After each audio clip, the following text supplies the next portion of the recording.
এটা হচ্ছে কি আমার ডান হাত, ঠিক আছে? তো আমি এখানে দুইটা ভেক্টর কল্পনা করি।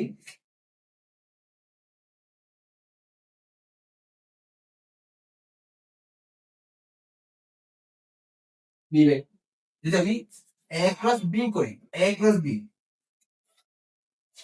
A cross B, A vector cross B vector, এটার দিক হবে যে উপরের দিকে, অর্থাৎ বৃত্তাঙ্গুল যেদিকে সেদিকে।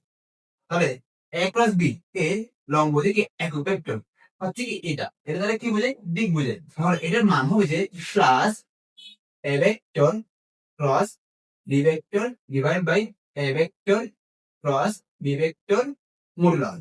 আবার যদি আমি বি ক্রস এ করি, বি ক্রস এ, তাহলে নিচের দিকে, তো নিচের দিকে পেলে এটার মান হবে এই, কি হবে এটা?